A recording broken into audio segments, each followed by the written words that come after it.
we're going to World War II, and then we're going snowboarding in this episode. Right. Today on the show, we're taking a look at Medal of Honor Rising Sun, Call of Duty for the PC, Secret Weapons over Normandy, and in Versus, we look at two snowboarding games, 1080 Avalanche and AMP2.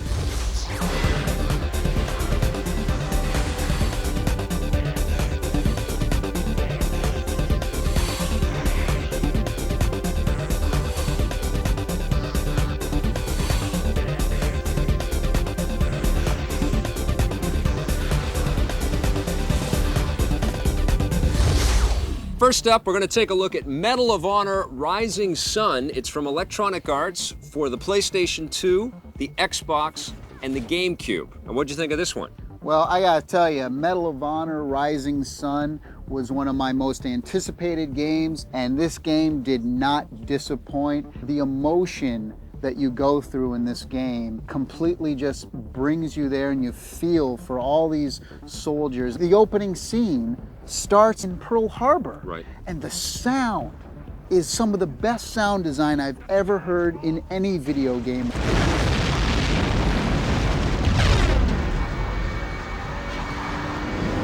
I would agree with you. The presentation of Rising Sun is outstanding. It's larger than life moments. Absolutely. Awesome to play these kinds of moments in a video game. Completely fun. But you also talked about emotion, and I want to convey some of the emotions that I felt while playing this game. Oh God. Mostly, I felt frustration. It didn't live up to the hype that the game itself creates and engenders as you're playing through it. You're shooting at enemies, and sometimes you'll shoot them right in the chest or the neck or something, and they'll just go, and then they'll pick up and start shooting again. Or you'll shoot them in the foot, and they'll bounce around like idiots. It drove me crazy. I find that on every single game. I found the same thing in Call of Duty. You also don't want to have controls like you have in this game, which are controls. very touchy. The best first-person controls I have played on the PlayStation 2 and consoles. Right. Just as good, if not better, than Halo. Oh my God. I'll tell you that. That's what I'm blasphemy. saying. There are some great moments from really, really beautiful cinematic moments in the thing, but the graphics overall are a little disappointing. You are insane. I thought that some of the environments looked very blocky and chunky. Way. I thought that the vehicles, You're playing the wrong game. No, listen, I thought all of the lush jungle stuff, it was an Awesome. interesting idea, but very repetitive. What about the bridge on River Kwai? What about when you go up? I've seen better looking stuff on the PlayStation 2. When you go up in Pearl Harbor and you see literally hundreds and hundreds of planes in the skies. Those are some of the good moments. Unbelievable. You tell me in what game where you've ever gotten on an elephant and started shooting guys. This game has a two-player co-op as well, which is split screen. It was the frame unbelievable. Rate's brutal on first with single player, not true. And then when you split it up, especially in the GameCube. Not true. Oh my God, I was horrified. I didn't play the GameCube version. It's online as well. And that's a good thing on the PS2. I played it online. It's fun. It's a little bit light in terms of first-person shooters in an online experience. There's definitely no SOCOM 2. Now, one of the things I didn't like, I thought they could have improved on, was the load times. I thought the load times were extraordinarily, is that a word? Extraordinarily long. It's right in the Telerico dictionary. It's right there now. So what are you going to give it? I'm giving it a 9.5. I'm going to average my score at about a 7. I'd say that the GameCube is the worst, Xbox is sort of in second place, and the PS2 is the best version to get because you get the online play. On the positive side, this game has some of the most amazing gameplay presentation I have ever seen. They've added two-player co-op and online versions of the game. And overall, to me, it was just an amazingly fun experience. On the negative side, this game features all kinds of technical problems, things like a choppy frame rate, weak enemy AI, and controls that are a little bit too twitchy. May pull some people out of the experience.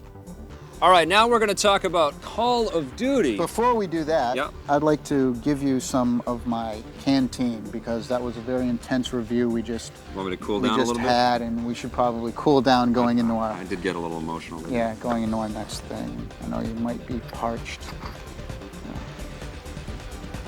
It's good. Yeah, it's all right. What is that? I peed in it. Call of Duty. For the PC, thanks for that. From Activision, for me, this is the most incredible World War II experience I've had in a first-person shooter game on any platform. Most of these war-type games, you always get the sense that you've got a squad and you're running beside them and then you've got a bunch of enemies to take care of. This game, you get the sense that you're immersed with hundreds of other participants. You've got a whole bunch of people on your side and a ton of enemies that are all firing at you. Plus you've got planes dive bombing you. You've got all kinds of artillery shells coming in from every direction. I'll tell you one of the things that disappointed me though, and this is in all seriousness, is that for a PC game, which more adults are apt to be playing, especially a game like this, I was really disappointed that there wasn't more, and I hate to say this, but blood and guts. Realistic violence. Exactly, because there's realistic elements throughout the whole game. They did such an amazing job of making everything so real. But you know how you talked about how the frame rate or whatever took you out of Medal of Honor? Yeah. Not having that gore element in there really kind of took me out of this experience as well, because I felt like I was just going around shooting dolls or mannequins. You get to play the Americans, the British, or the Russians. You have, in the single-player campaign, you actually get to experience all three of those different types of viewpoints. And that's, I think, what was so compelling about this game for me, was that it's not just one side of the story here. You actually get to see what the battles were like for America, for British people, and for Soviet soldiers. And it's so different. One of my favorite moments in the game is when you're playing on the Soviet side and you're rushing up this riverbank and you've got Germans sort of entrenched and they're shooting down at you.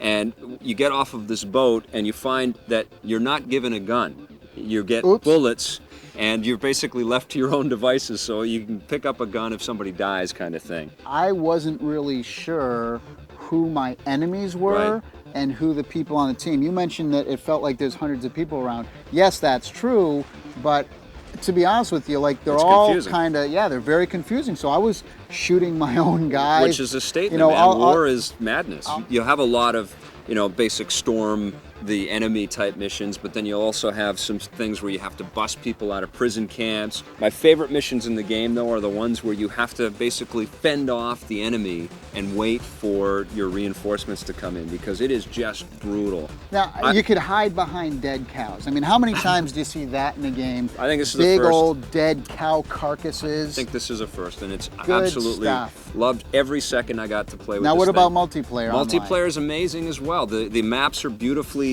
set up so that there's lots of sniping positions. A very innovative addition to the multiplayer online is that you have a kill cam, and it'll show the last 5 seconds of what your enemy that killed you got to see. So you can see yourself like an idiot standing in a window wide open like that. There's a time where you have to kind of take out these tanks and stuff.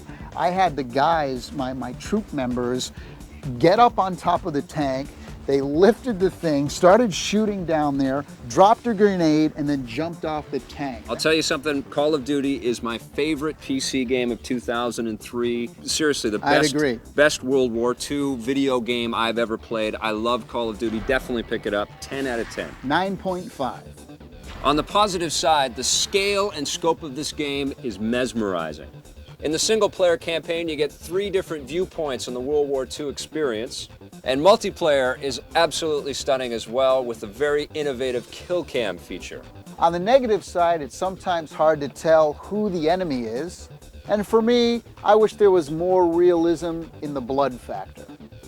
Stick around, we're going to be right back with more WW2 action with secret weapons over Normandy. See what this is? What's that? The World War I helmet. It's called the Tommy helmet. The Tommy helmet. Matches your Tommy gun. Right. And the Tommy helmet. Right. They used to sharpen these up and use them at close combat. They'd hit the guy in the face and then slit their throats with it. What do you think of that? That's why I've got this flak jacket on. It's true.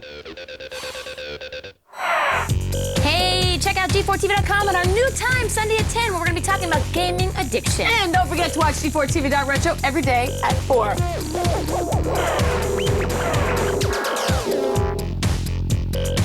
Brought to you by the Nokia N-Gage wireless multiplayer gaming device. N-Gage, anyone, anywhere. Only one can be the N-Gage king of the office. Cubicle queen. Mailroom guy. Ready, go! Only one will be the N-Gage king of the office. Engage anyone, anywhere.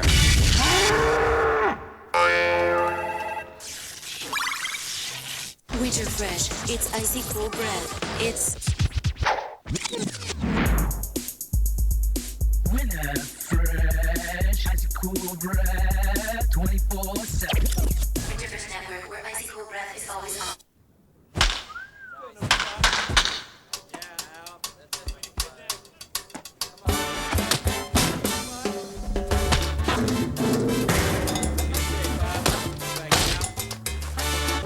He can hit anything.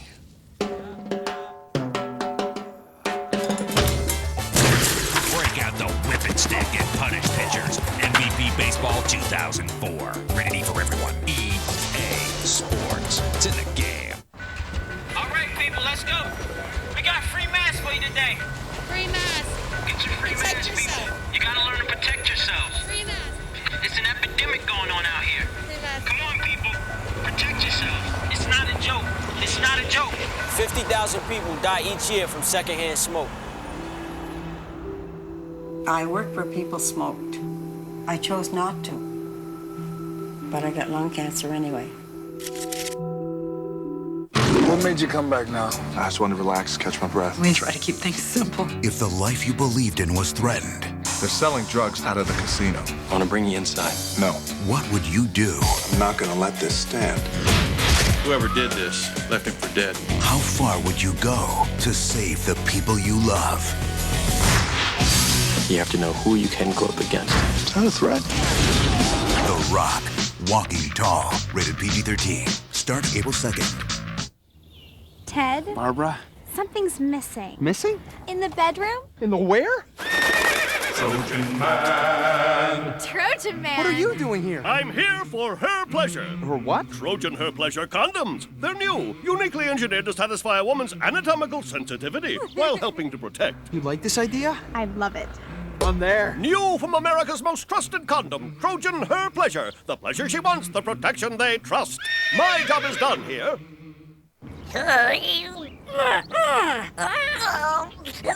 That's it. Lip to the right.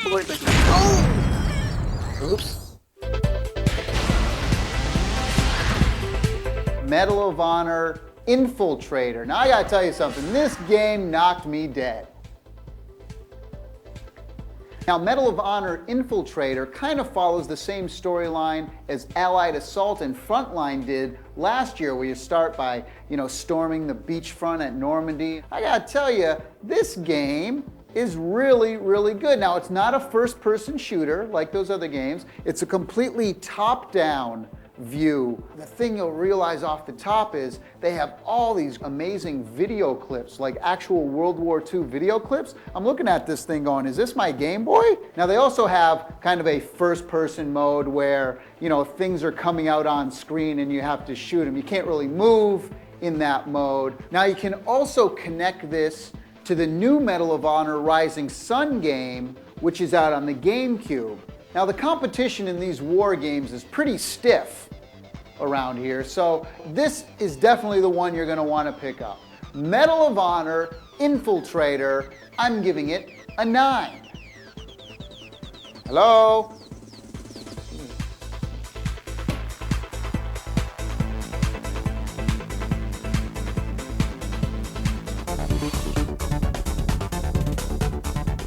All right, we're back, and we're going to talk now about Secret Weapons over Normandy. This one's from LucasArts for the PC, but it's also available for the Xbox and PlayStation 2. What'd you think, man? Well, now here's a game where you shoot planes. That's correct, yes. It's a World War II game. Lots of them. It's like any kind of World War II air combat game that you've played before, but it's meeting Rogue Squadron. Now they have a wide variety of World War II planes to choose from. Awesome amount of planes, like really they got cool. My favorite, the P-40 Warhawk, but you can also choose the markings and insignias as well. So once you grab like the P-40, you can choose the Flying Tiger insignias if you'd like, or the German markings and stuff. And then you fly like stealth missions as well in a German plane with other German people around you. Now, that's really cool. I like all that stuff too. Another great thing that you can do in this game is that you have lots of wingmen and things, and you can send those guys off to do what you want as well. They can cover you, or they can go off and do their own dogfight. So you always feel like there's this massive air battle. It really felt going on. Yeah, absolutely. It really felt like Rogue Squadron or the Starfighter games to me. Sometimes you're bombing battleships, other times you're doing dogfights, and you really get a good sense of where all your enemies are at. If you have long stretches of sky to fly through, you can speed up the time and get through there very quickly and get right back into battle. I love that option. Very That's cool. probably the best thing in this game. You can actually slow down time too, so you can see where your enemies are and you can maneuver your plane. It's kind of like taking to the skies in the world of the Matrix. In the flight simulator world, yes, there's a lot of people out Very there, especially PC people, who are, okay, is my flap set right? Is my landing gear? You got 7,000 buttons and I gotta click this, and is that all right? You're not gonna get that, okay? Right. You know? Yes. There are also like all the detail in the ground targets and the sort of ground armaments that are out there. Lots of tanks shooting at you and recon cars, and there's little bonus missions that you can go on. Now there's also a great two-player mode as well, like split screen, where you can just dogfight with each other, or you can choose to bring guys with you as your wingmen and fight like teams against each other. But here's my problem. We're talking about a PC game and also a game for the Xbox and PlayStation 2. We all want to play online, especially on the PC. There might be some kind of patch or something that gets distributed later on down the road, or I know on the Xbox with Xbox Live it has that. Now there's the Xbox Live logos on the box. Yes, and you can download new planes. Like right away you can download an extra plane and add it to your hangar, which is kind of nice. But when you compare like the Xbox version to Crimson Skies, there's no decision to be made there. People are going to want to play these games with other people. I'll tell you, the other thing that's great is the music. Now the music was done by Michael Giacchino actually, and they used a live orchestra recorded in Hollywood. The one thing though I will say about this game is that it does kind of start to get a little repetitive after a while, because all you're really doing, as we said earlier, is really shooting planes. You got to be into that. But an enjoyable experience nonetheless. I'm going to give Secret Weapons over Normandy 8 out of 10. I'm giving it an 8.5. On the positive side, the action arcade elements are phenomenal. The music, voiceovers, and sound design are really well done. The stunning visuals and overall production qualities in this game are all top-notch. On the negative side, the fact that you can't play online is a big detraction from the fun.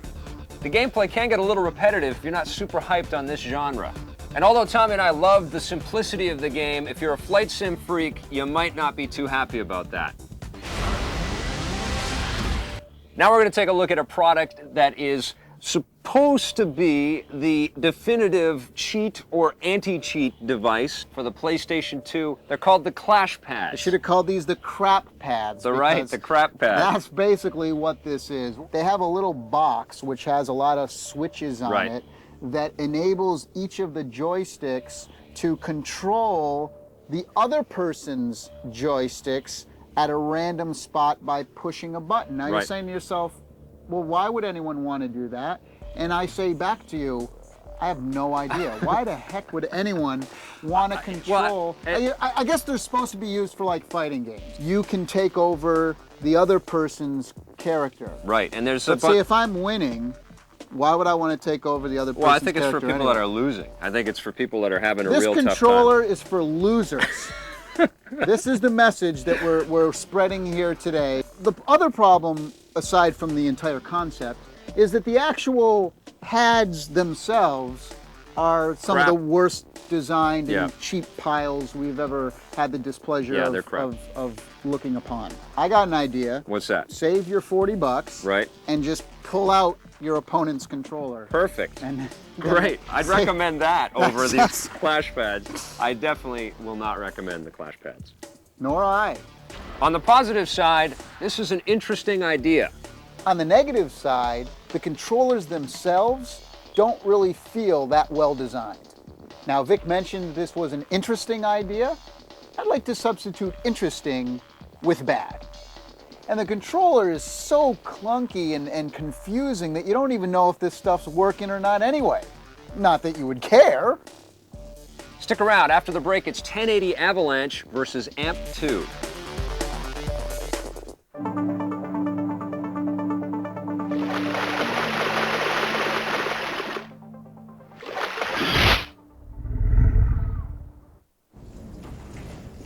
New juicy fruit grape melon. Cool. Ah! Man, what are you doing, man? Gotta have Twisted Sweet. Mine. Gotta have new Juicy Fruit, Grape Melon, and Strappleberry. If you're 20 pounds or more overweight, there's news from the Obesity Research Institute. Dramatic weight loss can now be achieved without diet or exercise. I lost 25 pounds in 6 weeks. When I lost 7 inches through my waist, I couldn't believe it. I was 247 8 weeks ago, and I'm 30 pounds lighter today. The first week I lost like about 10, and then every month like 20 pounds. Propylene, scientifically proven to reduce weight without special diet and exercise, backed by 9 clinical studies with the exclusive active ingredient, and propylene is available without a prescription. It definitely works by itself because I know I didn't do anything different, and I took it and I lost weight. I eat at fast food places almost all the time, so it's hard to eat healthy. And the weight still came off. It was just very easy. You just take these pills about 20 minutes before you eat, and the pounds just fell off. If you're a skeptic, just say, here, trust me. Try it, eat the same way, do what you're doing, and this pill will work. Please understand, propylene is so powerful that it was formulated only for those who need to lose at least 20 pounds or more. If this could work for me, it could work for anybody, because I haven't been to the gym in over a month, to be honest. I have not gone to the gym even once. I don't have the time. I mean, it works. You know, and I don't know how, but it does. Every morning when I look at myself in the mirror, I see another person there. Now you can get propylene over the phone without a prescription. Call the number on the screen and it will be shipped directly to your home. Call now to try propylene risk-free for 30 days for only $29.95. If you don't lose up to 20 pounds in 30 days, send it back and we'll refund your $29.95. But wait, it gets better. Call now and we'll include a second bottle absolutely free. Call in the next 10 minutes and your shipping and handling is also free. That's right. Call now and your second bottle and shipping is free. To order, call 1-800-524-4664. That's 1-800-524-4664.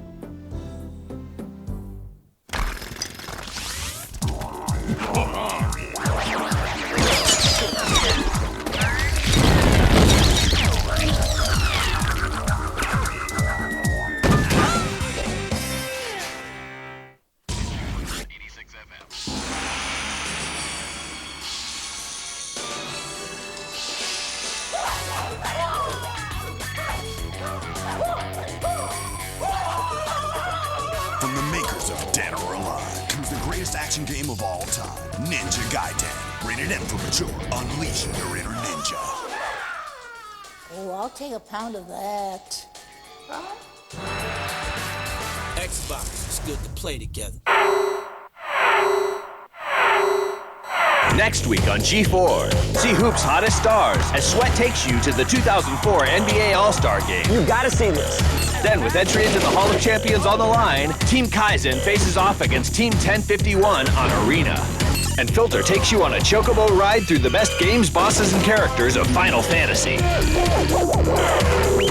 Sweat, Monday at 10 p.m. Arena, Tuesday at 10 p.m. And Filter, Thursday at 10:30 p.m. Buried Treasure is brought to you by EB Games. We take games seriously. Hey, I've got an old classic here from Electronic Arts. It's called Future Cop L.A.P.D. and it's basically you're in control of this RoboCop type robot. It's a very dark story for the game, but it's actually a lot of fun playing as the cop. Lots of really cool special effects in the game. The explosions look amazing. There's hordes of little bad guys that run at you and you can blow them all away. There's lots of little special weapons that the big robot guy has. This is also a great game in multiplayer. There's sort of this real-time strategy type element to the multiplayer. It's split-screen 2-player. All the action takes place from an overhead perspective isometric view, and you're looking at your little robot guy as he moves around the mazes of the city. He's got heavy weapons, he's got sort of machine gun ammo. Very fun, very fast, and it looked great on the PlayStation 1. Go check it out. It's called Future Cop L.A.P.D. Hey, welcome to Versus. Today it's all snowboarding games. We've got 1080 Avalanche from Nintendo for the GameCube versus AMP2 from Microsoft for the Xbox. Well, I thought the graphics overall in AMP2 were done a lot better. Yes, overall, I agree. They're a lot more realistic. You get the little sparkles in the snow and stuff like that. 1080 seemed to have a little bit more cool effects. The snowdrops melt on the screen. You've got deer and squirrels running around all over the place. But I agree with you, AMP2 looks much cleaner to me, much more realistic, especially in high resolution. The graphics are phenomenal, the characters look great, the stunts look really cool. AMP2 has much more of a realistic looking flair. But what about the gameplay? That's the most important part of the game, right, obviously? Yeah, well, 1080 is more, I think, of the arcadey style game, similar to SSX, although I don't think it's better than SSX. Well, most of the 1080 experience is about racing, except you're only racing against one other opponent, one computer-controlled opponent. You can do some multiplayer gaming in there as well.